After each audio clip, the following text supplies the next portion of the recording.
नमस्कार। Mithila study circle से मैं डॉक्टर प्रियदर्शी। मित्रों, प्रधान शिक्षक की नियुक्ति में जो एग्ज़ाम होना है और उसके लिए जो सिलेबस निर्धारित है वह दो सेक्शन में बटा हुआ है। एक जीएस है और दूसरा डी डीएलएड है। ये दो है, तो इसको हम लोगों को पढ़ना है। ये हम लोगों ने देख लिया है, अब इसको देखेंगे, जीएस को देखेंगे। जीएस में क्या पढ़ना है? जनरल स्टडीज 75 फुल मार्क्स है इसका। इसमें क्या रहेगा? The subject on general studies will include questions covering the following fields of knowledge. ये जनरल साइंस है, current events of national international importance का है, Indian national movement and the part played by the Bihar in it, geography, Indian polity, elementary mathematics and mental ability test पर ये देखना है। आप इसको हिंदी मीडियम में भी देख सकते हैं, दोनों ही फॉर्मेट में ये सिलेबस है। आइए हिंदी मीडियम देखते हैं। समान अध्ययन इस लिखा हुआ है, इस विषय में ज्ञान विज्ञान के विभिन्न क्षेत्रों से संबंधित प्रश्न होंगे। स्पष्ट है, तो क्या होगा? एक सामान्य विज्ञान से होगा। इसमें आप जो खासकर 10वीं स्टैंडर्ड तक का जो है पाठ्यक्रम स्कूलों में लगा हुआ, उसको अब एक बार देख जाइए। सामान्य विज्ञान के लिए राष्ट्रीय और अंतर्राष्ट्रीय महत्व की समसामयिक घटनाएं, इसके लिए आपको डेली न्यूज़पेपर आपको देखना होगा और डेली का जो है उसको अपडेट होते रहना पड़ेगा डेली के न्यूज़ से, ठीक है। और अच्छा ये होगा कि आप एक नोटबुक बना लें और इसमें पर डेट वाइज लिखते जाएं। इम्पोर्टेंट जो घटनाएं हैं उसे लिखते जाएं। इससे आपको रिवीजन में सुविधा होगी।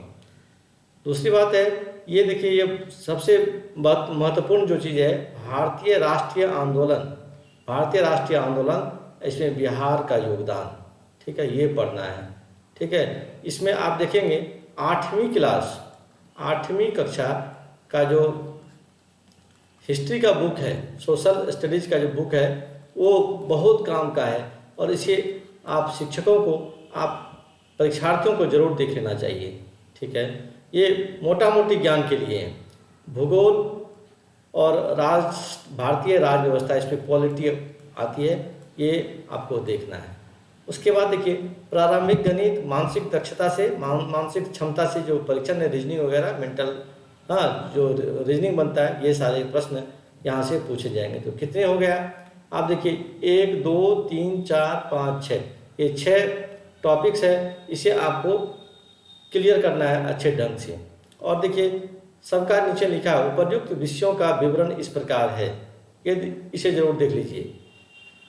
सामान्य विज्ञान के अंतर्गत दैनिक अनुभव तथा प्रेक्षण से संबंधित विषयों सहित विज्ञान की सामान्य जानकारी तथा परिबोध पर ऐसे प्रश्न पूछे जाएंगे जिसकी किसी भी शिक्षित व्यक्ति से अपेक्षा की जाती है, जिसमें वैज्ञानिक विषयों का विशेष अध्ययन नहीं किया है, जो मतलब अधिक विज्ञान नहीं भी पढ़ा है, वो भी सामान्य जानकारी विज्ञान के रखते हैं। इतना ही उद्देश्य है।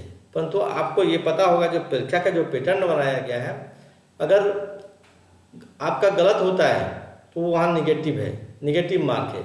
4 गलत हो गया तो आपका 1 सही का मार्क कट जाएगा, ठीक है। 25% माइनस होता चला जाता है।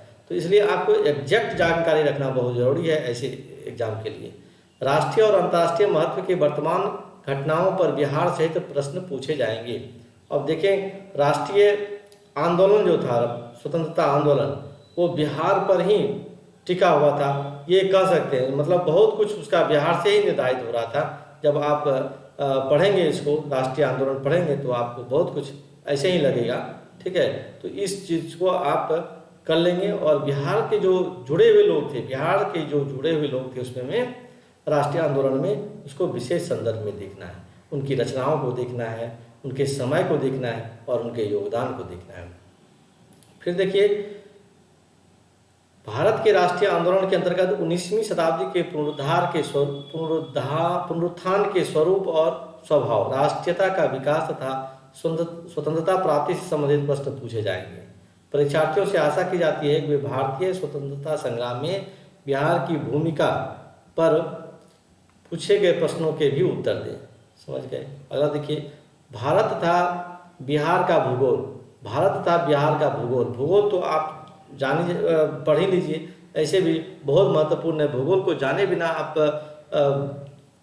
चीज़ों को समझ नहीं सकते हैं। के अंतर्गत देश के सामाजिक तथा आर्थिक भूगोल से संबंधित प्रश्न पूछे जाएंगे।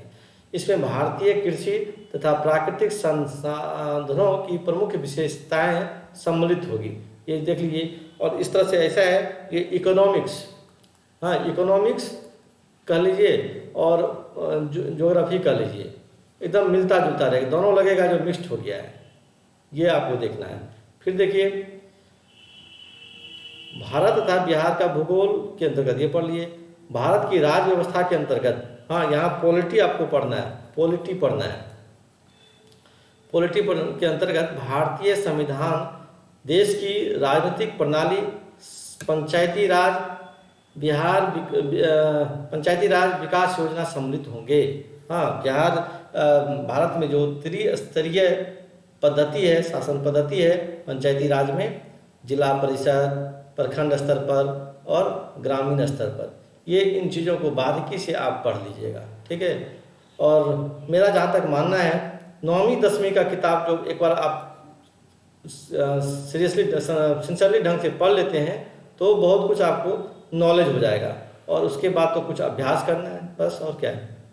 प्रारंभिक गणित और मानसिक क्षमता जांच पर जो प्रश्न पूछे जाएंगे उसको तो आपको करना ही है। और चूँकि यहाँ अगर गलत करेंगे, इन मैथमेटिक्स वगैरह में अगर गलत करेंगे तो फिर नंबर आपका कम होता चला जाएगा। क्योंकि यहाँ से प्राय बिहार के लोगों का मैथमेटिक्स अच्छा होता है और वो अच्छा करते हैं। तो इस बात को आप ध्यान रखेंगे और अपनी तैयारी को अंजाम दीजिए। समय अब निकलता जा रहा है, ऐसा समझ लीजिए। परीक्षा का डेट कब निकल जाए, कब आ जाए, ये कहना मुश्किल है। इसलिए जब आप अपनी तैयारी को जारी रखिए, जहाँ से भी जो भी मटेरियल होता है मार्केट में, जहाँ होता है आप मटेरियल अवेलेबल करिए और पढ़ते चलिए। बहुत कुछ आपको मिथिला स्टडी सर्कल यूट्यूब पर भी मिलेगा, आप इसे भी देखते जाइएगा। परंतु आपको अपना बेसिक करना वो ज़रूरी है। आप अपना बेसिक नॉलेज अगर ठीक ठाक कर लेते हैं तो वो अधिक काम का चीज़ होगा आपके लिए और परीक्षा के लिहाज से भी।